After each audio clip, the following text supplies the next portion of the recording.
What up, gatekeepers? It's Coach Jack, and today is the first episode of the Mental Training Revolution. It's a big, big day for pioneering, hopefully, the well-being of everyone that this podcast touches and continues to grow and share in their mental training knowledge.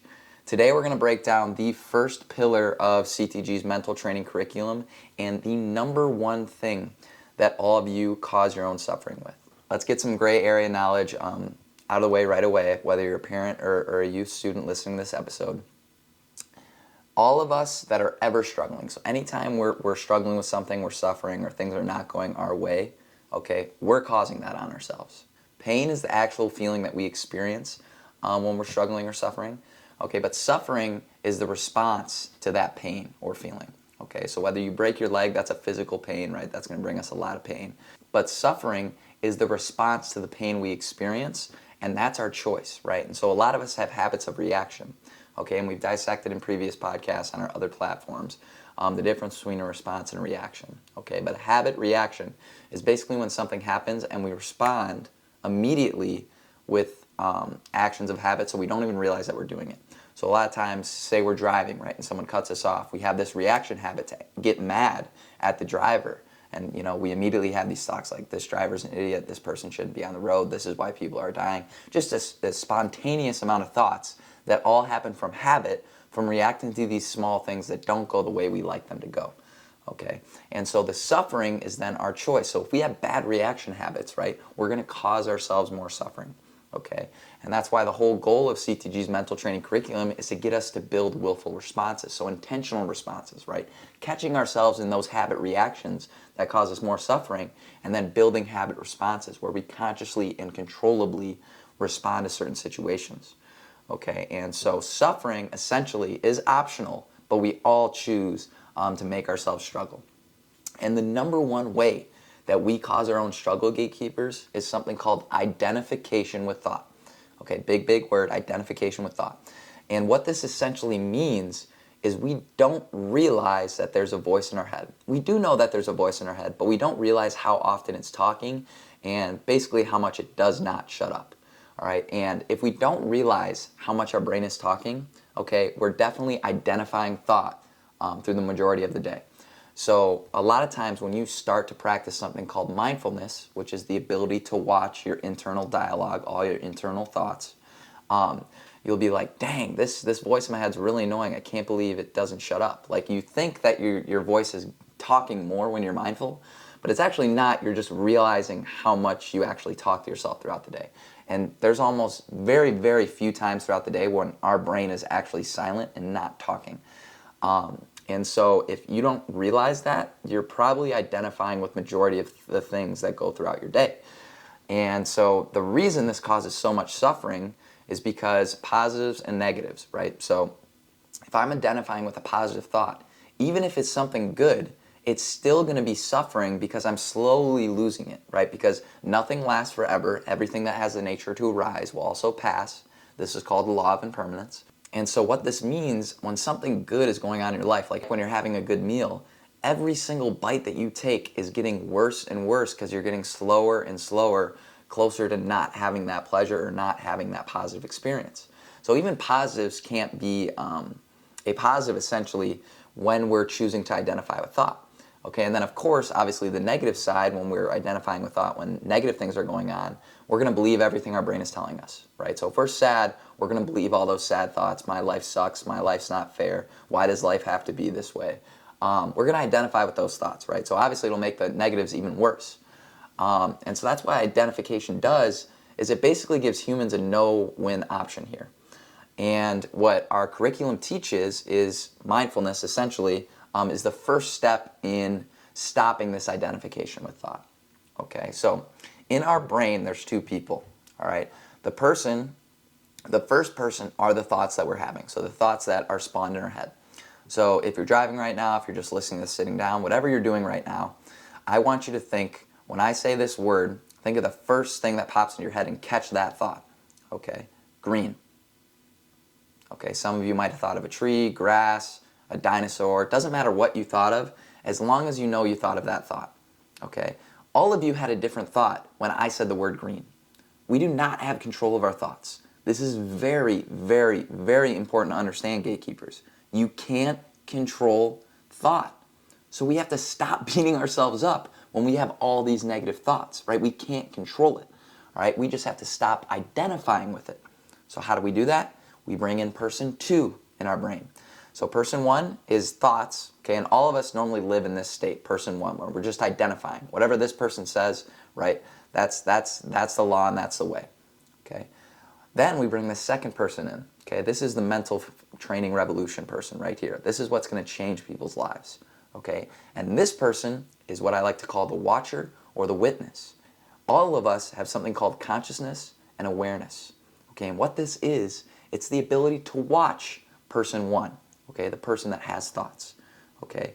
When we have this ability to watch, and the farther we can see and zoom out and see all the thoughts that are happening to us, the less and less identified we become with thought. And what happens when this happens?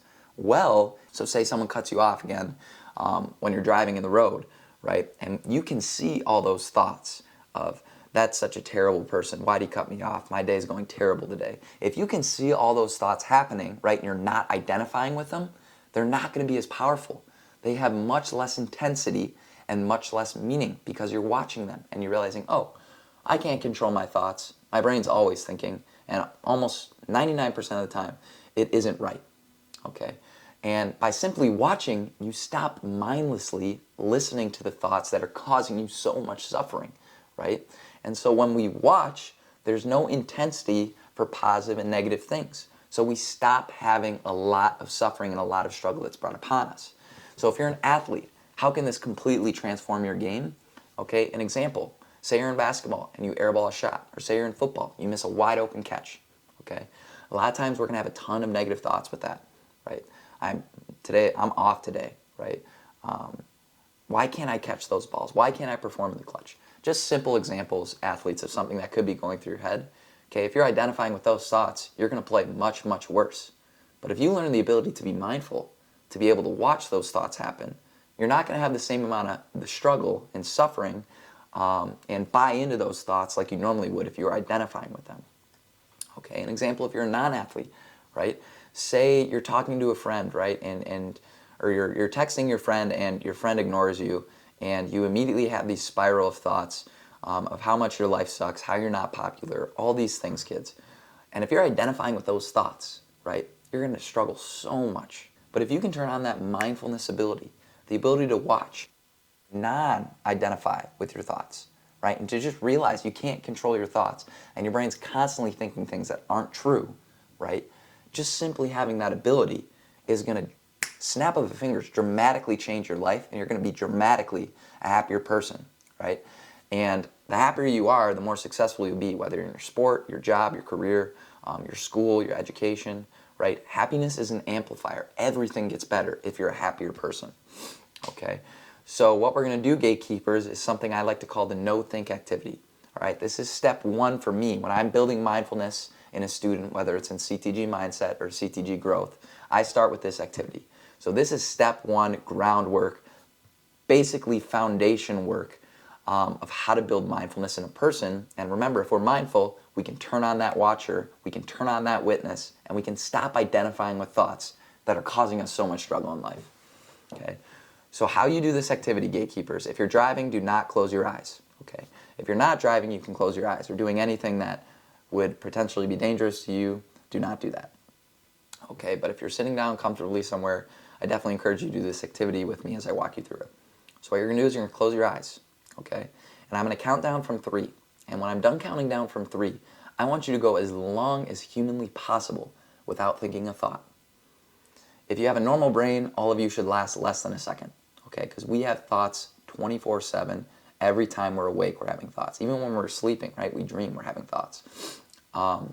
And so when we try to not think for this long periods of time, gatekeepers, you're going to be able to see that blackness in your brain, okay, the blackness behind your eyes, a lot better. And you're going to be able to catch the thoughts when you're trying not to think, okay?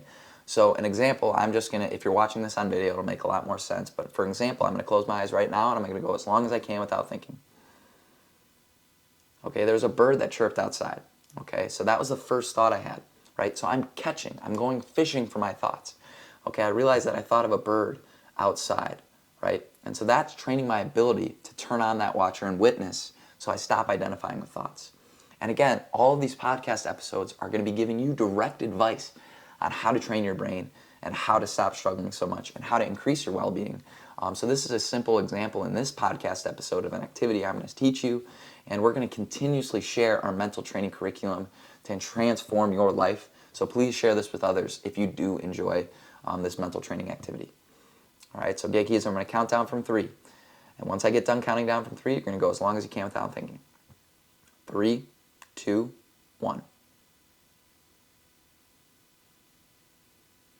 Stop. Okay, there's no way any of you listening to this, okay, didn't have a thought in that time period. Okay, if you did have a thought, I hope you caught it, right? And if you caught it, what I normally do with my students is they write it down, we analyze the thought, does it mean anything, does it not mean anything, etc., etc. But a lot more of these details, again, is why CTG Mindset and CTG Growth is a great resource for you, because we can personalize the curriculum for you to get maximum results. So if any of you think that you could be, of course, helped by this mental training, always reach out for more personal training sessions from us. But do this over and over again, and you're going to start from the ground up, building mindfulness and turning on that watcher and witness so you stop identifying with thought. Just remember, gatekeepers, that thoughts aren't real. You can't control thoughts, and 99% of what you identify with in thoughts is why you have so much struggle in your life. I promise you, if you start to turn on this watcher, this witnesser, and this mindfulness ability, man, you're going to be such a happy person, and it's going to be contagious to the people around you, and everything you do in your life is going to get better. If you like this episode, Gatekeepers, let me know. This is new for me too. I'm trying to give you all the mental training activities that have transformed my life to being a much happier person, and of course, a better sports performer, a better person in general, a better everything, a better boss, a better person. It's just crazy how much this has transformed my life, which is why I'm so passionate about sharing this with all of you in the mental training revolution. Stay tuned for the next episode. I'm out, Gatekeepers. Peace.